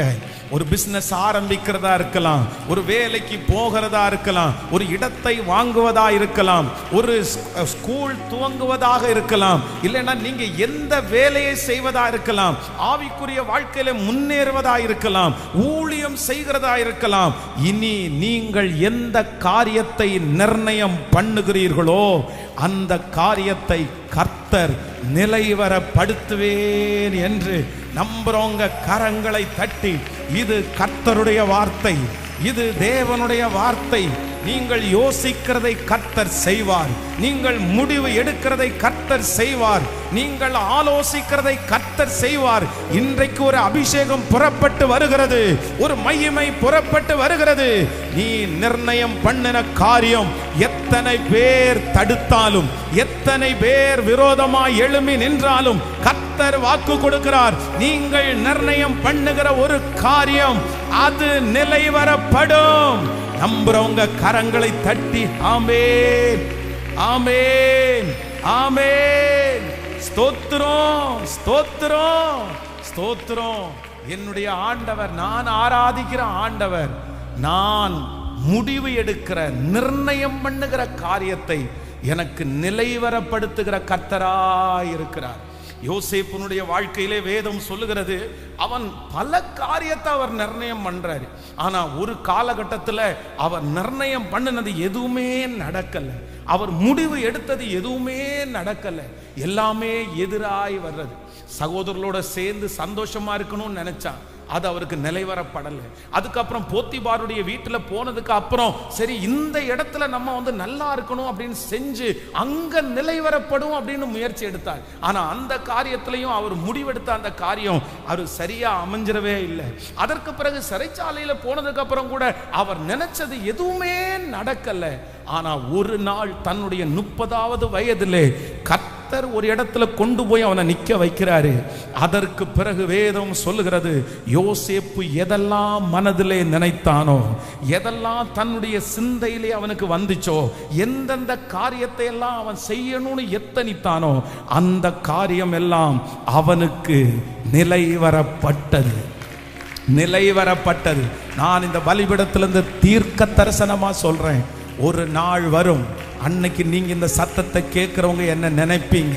பாஸ்டர், எனக்கு நம்பிக்கையே இல்லை, நான் எது நினைச்சாலும் நடக்காது, நான் எது ஆரம்பிச்சாலும் முடிக்க முடியாது, அது என் தலை மேல இருக்கிற சாபம்னு கூட நிறைய பேர் நினைச்சிட்டு வந்திருக்கலாம். இது என் தலை மேல இருக்கிற சாபம் பாஸ்டர், எது நினைச்சாலும் அது நடக்காது. நான் நினைக்கிறதற்கு மாறாதான் நடக்கும். நான் நினைச்சது ஒண்ணு, நடக்கிறது ஒண்ணு. என் வாழ்க்கையில கூட அப்படிதான் நடந்துச்சு, என் படிப்புல கூட அப்படிதான் நடந்துச்சு, என் வேலையில கூட அப்படிதான் நினைச்சது. நான் நினைச்சது எதுவுமே நடக்கலையே. அதனால நான் சோர்ந்து போயிட்டேன். ஆனா ஆண்டவர் இன்றைக்கு மறுபடியும் கர்த்தர் வாக்கு கொடுக்கிறாரு, இதுவரையிலும் நடந்ததை நினைச்சு வருத்தப்பட வேண்டியது இல்லை. இதுவரையிலையும் அப்படி நீங்கள் நினைத்தது நடக்காமல் இருந்தாலும் இனி நீங்கள் ஒரு காரியத்தை நிர்ணயம் பண்ணுவீர்கள். கர்த்தருடைய ஞானத்தோடு நிர்ணயம் பண்ணுவீர்கள். ஆவியானவர் உங்களுக்கு ஞானத்தினால் நிரப்புவார். அந்த புத்தி உங்களிடத்திலே வரும். அந்த தைரியம் உங்களிடத்திலே வரும். அந்த காரியத்தை குறித்து அழகாய் ஆராய்ந்து நீங்கள் ஒரு முடிவை எடுப்பீர்கள். அந்த முடிவு உங்களுடைய முடிவு மட்டுமல்ல, அது என் தேவனுடைய முடிவாய் மாறும், என் தகப்பனுடைய முடிவாய் மாறும். உங்கள் முடிவு கர்த்தருடைய முடிவாய் மாறும். அன்றைக்கு தேவன் பிரியப்படுகிறவர். கைகள் எல்லாரும் உயர்த்தி சொல்லுங்க பார்க்கலாம், இந்த வசனம் என் தலை மேல இருக்க போறதற்காய் நன்றி ஆண்டவரே. நீ ஒரு காரியத்தை நிர்ணயம் பண்ணினால், நீ ஒரு காரியத்தை நிர்ணயம் பண்ணினால் அது உமக்கு நிலைவரப்படும். தலை மேல கையை வச்சு இந்த வார்த்தையை நீங்க சொல்லுங்க, இந்த வார்த்தையை அறிக்கை செய்யுங்க. வாலிப தம்பி நீ அறிக்கை செய், தங்கச்சி நீ அறிக்கை செய். உனக்கு அப்படிப்பட்ட ஒரு பவரை ஆண்டவர் தரப்போறாரு. அப்படிப்பட்ட ஒரு கனத்தை ஆண்டவர் சீக்கிரமாய் தரப்போகிறார். அப்படிப்பட்ட ஒரு வல்லமையை கர்த்தர் சீக்கிரமாய் தரப்போறாரு. நீ கட்டளை இடுகிறது அப்படியே நிற்கும். நீ சொல்லும் போது அது நடக்கும். நீ ஐடியா பண்ணுகிற காரியத்தை கர்த்தர் வாக்கிய பண்ணுவார். நீங்க பிளான் போடுவீங்க, நீங்க திட்டம் போடுவீங்க, அது பாட்டுக்கு நடந்துட்டே இருக்கும். நீங்க பிரமிப்பீங்க, நீங்க ஆச்சரியப்படுவீங்க. சகோதரனே நீ ஆச்சரியப்படுவாய், சகோதரி நீங்க ஆச்சரியப்படுவீங்க, அம்மா நீங்க ஆச்சரியப்படுவீங்க, அப்பா நீங்க ஆச்சரியப்படுவீங்க. எஸ் எஸ் எஸ் இந்த வார்த்தையை விசுவாசிக்கிறேன். நல்ல விடாப்பிடியா முழு பலத்தோடு இந்த சத்தத்தை எந்த ஊர்ல கேட்டிருந்தாலும், எந்த நாட்டுல கேட்டிருந்தாலும் நீங்க ஜெபம் பண்ணுங்க. என் தேவன் ஜெபத்தை கேட்கிறவர், என் தேவன் ஜெபத்தை கேட்கிறவர், அவர் பதில் கொடுக்கிறவர். ஹல்லேலூயா. அவர் நான் நிர்ணயம் பண்ணினதை எனக்கு தருகிறவர், நான் நிர்ணயம் பண்ணினதை எனக்கு தருகிறவர். ஹல்லேலூயா. எத்தனை பேர் விசுவாசிக்கிறீர்கள்? ஹல்லேலூயா. ஆமென். நம்ம மேல ஆண்டவர் ஒரு பெரிய திட்டத்தையே கர்த்தர் வைத்திருக்கிறார். நம்ம உலகத்துல படைச்ச ஒவ்வொன்றுக்கும் ஒரு விஷன் இருக்குமானால், ஒரு தரிசனம் இருக்குமானால், இன்றைக்கு ஒருவேளை உங்களுடைய தரிசனங்கள் நீங்க நினைக்கிறது மாதிரி நடக்காம இருந்தாலும் ஏற்ற காலம் வரும்போது உங்க பர்பஸ், உங்களுக்காய் கர்த்தர் வைத்திருக்கிற நோக்கத்தை அப்படியே நிறைவேற்றுவார். இன்றைக்கு இந்த வசனத்தை நான் தியானிச்சுட்டு இருக்கும்போது ஒரு 3 காரியங்கள் அப்படின்னு சொன்னா, நாம் நிர்ணயம் பண்ணினது தோற்று போகும்போது, அப்படின்னா ஒரு தேவனுடைய பிள்ளை நிர்ணயம் பண்ணினது அப்படின்னா முடிவு எடுத்தது தோற்று போகும்போது நீங்க என்ன பண்ணணும் அப்படின்றதை குறித்து ஒரு 3 காரியத்தை வேகமாய் சொல்லி உங்களுக்காக ஜெபிக்க போறேன். கவனிங்க. என்னுடைய ஆசைகள் நிராசையாகும் போது, இல்லை அப்படின்னா என்னுடைய முடிவுகள் தவறாய் போகும்போது, இல்லைன்னா நான் நினைச்சது நடக்காம இருக்கும்போது, இதுதான் இப்போ இந்த வசனம் யாருக்காக எழுதப்பட்டது அப்படின்னு சொன்னா, யோபு என்கிற ஒரு தேவனுடைய மனுஷனுக்காக எழுதப்பட்டது. இவருடைய வாழ்க்கையில என்ன நடக்குது அப்படின்னு சொன்னா, இவருடைய வாழ்க்கையிலே இவர் நிர்ணயம் பண்ணினது எதுவுமே நடக்கல. அப்படின்னா அவருக்கு வேதம் சொல்லுகிறது 7,000 ஆடு, 3,000 ஒட்டகங்கள், 500 ஏர் மாடுகள், 500 கழுதைகள், பணிவிடைக்காரர்கள், 10 10 பிள்ளைகள் இப்படி தன்னுடைய வாழ்க்கையிலே ஒரு பெரிய கட்டுக்கோப்பாய் ஆண்டவருக்காக சாட்சியா வாழணும்னு தன்னுடைய மனதில் நினைச்சிருந்தாரு. ஆனா திடீர்னு என்னாச்சு அப்படின்னா, அவர் நிர்ணயம் பண்ணினது, அவர் முடிவெடுத்தது அப்படியே தலைகீழா மாறிடுச்சு. எதுவுமே நடக்கல. அவர் ஆசைப்பட்டார், கனவை வளர்த்தார், அதற்காக பிரயாசப்பட்டார், அதற்கு பின்னாடியே அவர் போனார், அதுக்காக தன்னை ரொம்ப உருவாக்கிட்டாரு. ஆனா என்ன நடந்துச்சு அப்படின்னு சொன்னா, அவர் நிர்ணயம் பண்ணினது, வேதம் சொல்லுகிறது, திடீர்னு அவர் நிர்ணயம் பண்ணது எதுவுமே நடக்கல. நம்ம நிறைய பேருடைய வாழ்க்கையில பார்த்தீங்க அப்படின்னு சொன்னா, சிலரை சின்ன வயசுல இருந்தே அம்மா அப்பா என்ன பண்ணுவாங்கன்னா, ஒரு காரியத்தை, ஒரு முடிவை அவங்க மேல வச்சு, ஒரு தரிசனத்தை அவங்க மேல வச்சு, நீ இப்படிதான் மாற போற, நீ இந்த மாதிரி தான் மாற போற. பொதுவாக இன்னைக்கு தமிழ்நாட்டை பொறுத்த வரைக்கும் என்ன ஒரு விஷயம் அப்படின்னு சொன்னா, நிறைய பேரை வளர்த்தும் போதே எப்படி வளர்த்துவாங்க அப்படின்னு சொன்னா, நீ டாக்டர் ஆக போற, நீ டாக்டர் ஆக போற அப்படின்னு வளர்த்துவாங்க. அவங்க நல்லா படிப்பாங்க. இந்த டாக்டர் அப்படின்ற ஒன்றை சிலருடைய மனசுக்குள்ள அந்த விஷனை வச்சுட்டு நிறைய டியூஷனுக்கு அனுப்புவாங்க, நிறைய படிப்பாங்க. எல்லா பிள்ளைகளும் ஜாலியா இருக்கும்போது இவங்க ஜாலியா இருக்க முடியாது, எல்லாரும் தூங்கும் போது இவங்க தூங்க முடியாது, எல்லாரும் விளையாடும் போது இவங்க விளையாட முடியாது. இவங்க ஒன்னே ஒன்று என்ன அப்படின்னு சொன்னா, ஒன்னை ஃபிக்ஸ் பண்ணுவாங்க.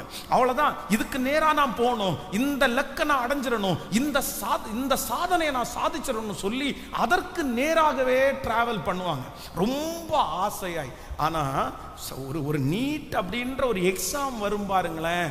இந்த எக்ஸாம் போகும்போது நிறைய பிள்ளைங்க பார்த்தீங்கன்னா பயந்துட்டே போவாங்க. என்ன பயந்துட்டு போவாங்கன்னா, மனசுல டாக்டர் ஆகணும்னு விருப்பம், மனசுல டாக்டருக்காக படிச்சாச்சு, அதுக்காக இத்தனை வருஷம் பிரயாசப்பட்டாச்சு. ஆனா இந்த நீட்ல நான் ஃபெயில் ஆயிட்டேன்னா அப்படி நிறைய பேர் பார்த்தீங்க அப்படின்னு சொன்னா, அந்த நீட்ல ஃபெயில் ஆயிட்டாங்க அப்படின்னு சொன்னா, தன்னுடைய முடிவு, தான் நிர்ணயம் பண்ணினது நடக்கலன்னா உடனே நிறைய பேர் தங்களுடைய வாழ்க்கையை இழந்தவர்கள் நிறைய பேர் இருக்காங்க. இன்றைக்கு இந்த சத்தத்தை கேட்கிற அன்பு ஆண்டவருடைய பிள்ளைகளே, நீங்க டாக்டர் அப்படின்ற நிர்ணயம் நீங்க பண்ணாம இருக்கலாம். ஆனா ஏதோ ஒரு காரியத்தை குறித்து நீங்க ஒரு நிர்ணயம் பண்ணி இருக்கலாம், நீங்க ஒரு முடிவு எடுத்திருக்கலாம். இந்த பையனை நான் கல்யாணம் பண்ணா நல்லா இருக்கும், இந்த பொண்ணை நான் கல்யாணம் பண்ணா நல்லா இருக்கும், இப்படிப்பட்ட ஒரு குடும்பத்துக்குள்ள நான் போனா நல்லா இருக்கும். ஏதோ ஒரு காரியத்தை நிர்ணயம் பண்ணி அதுக்காக ஆசைகளை வளர்த்து, அதற்காக கமிட்மெண்ட் பண்ணி, அதுக்காக ரொம்ப தூங்காம இருந்து, ரொம்ப யோசிச்சு, ரொம்ப பாடுபட்டு அந்த இடத்திற்கு நேராய் நீங்கள் நிற்கும் போது, நீங்கள் நிர்ணயம் பண்ணினது எதிராய் முடிந்திருக்கலாம், அது நடக்காம போயிருக்கலாம். ஐயோ, நான் இப்படி நினைச்சேனே, நான் இப்படியெல்லாம் கடந்து வந்தேன், நான் இவ்வளவு ஆசைப்பட்டேனே. சில தாயும் தகப்பனும் தன்னுடைய பிள்ளைகளை பார்த்தீங்கன்னா ஒரு காரியத்தை ஃபிக்ஸ் பண்ணுவாங்க. அந்த குழந்தை பிறந்த உடனே ஃபிக்ஸ் பண்ணுவாங்க. அவங்களுக்கு கடனை வாங்கி அதை செஞ்சு நைட்டு பகலா வேலை செஞ்சு அந்த பிள்ளைக்கு அப்பவே பார்த்தீங்க அப்படின்னு சொன்னா பேங்க்ல ஒரு பணம் போட்டு வைப்பாங்க. எப்போ சார் உங்களுக்கு இந்த பணம் எப்போ சார் வேணும் அப்படின்னு கேட்டால் அவங்க என்ன சொல்லுவாங்க தெரியுமா? இந்த பணமா, என் பிள்ளை அப்படியே காலேஜ் படித்து முடித்த உடனே இந்த பணம் வேணும், இல்லைன்னா +2 படித்து முடித்த உடனே எனக்கு இந்த பணம் வேணும். ஏன் அப்படின்னா, +2 வரைக்கும் நான் எப்படியாவது கஷ்டப்பட்டு படிக்க வச்சிருவேன், காலேஜ் வரைக்கும் எப்படியாவது என் பிள்ளைய நான் கஷ்டப்பட்டு படிக்க வச்சிருவேன், அதற்கு பிறகு அவளுக்கு மேல் படிப்பு படித்து, அவனுக்கு மேல் படிப்பு படித்து, அவனை ஒரு வேலையில் ஜாயின் பண்ணி, அந்த சின்ன வயசுல பிள்ளை பிறக்கும் போதே ஒரு முடிவை நிர்ணயம் பண்ணி, அதுக்காக சேர்த்து வச்சு, அதுக்காக உழைச்சு, ஆனா அந்த பிள்ளைக்கு வாழ்க்கைன்னு ஒண்ணு வரும்போது, தாங்க எடுத்த முடிவு நிராசையாகும் போது, தாங்கள் நிர்ணயம் பண்ணினது உடைஞ்சு போகும்போது, நிறைய பேருடைய வாழ்க்கை எழும்பவே முடியாத அளவிற்கு சீர்குலைந்து போகிறது. நான் நம்புறேன், இந்த வசனத்திலே சொல்லப்படுகிற இந்த தேவ மனுஷனும் ஒரு காரியத்தை நிர்ணயம் பண்றாரு.